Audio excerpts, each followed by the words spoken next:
So now that you know how to create a new project, the next thing we need to look at is really what the structure of a program looks like. The first thing you need to realize is that a program always runs and executes from top to bottom. Now sometimes it may repeat certain steps or be redirected, but eventually it comes back and it continues running from top to bottom. So in the most basic sense, this is a starting program for just the one that we created before for a Windows Form program. And what you see here is at the very top, this section here is what we call libraries. These are things and tools that are pre-built by somebody at Microsoft or various locations to help give us certain functionality. So the ability to use buttons and text boxes and things like that. The next thing we see is the namespace line. And you'll notice that the namespace line is followed by the same name as our project, demo format. That's because our project really is essentially our namespace.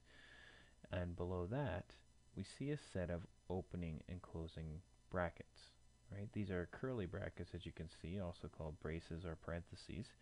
So what that means is that anything within the opening and closing curly bracket belongs to this namespace. So we go down to the next line and we see public partial class form demo app form. Don't really worry about what this means right now. What you really need to realize is that this is consistently called the class line. And again, it has its own opening and closing bracket. Anything within this opening and closing bracket is owned by the class, which is then owned by the namespace. You can see that there's inner ownership.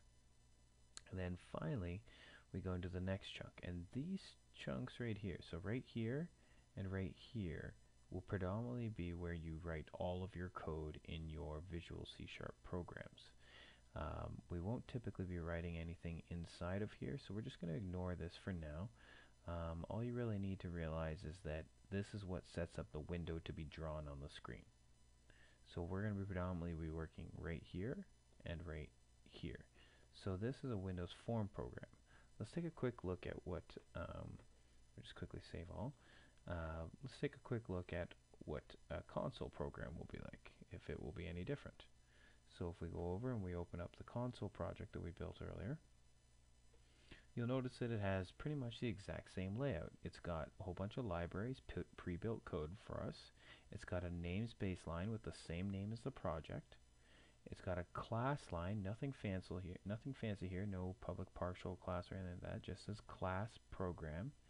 And then inside of that, it's got what we call the main line.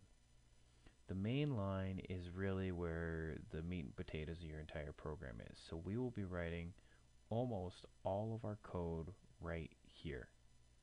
Once we get later on in the course, you'll see there'll be some exceptions to that, but for the most part, almost all of our code will be right here.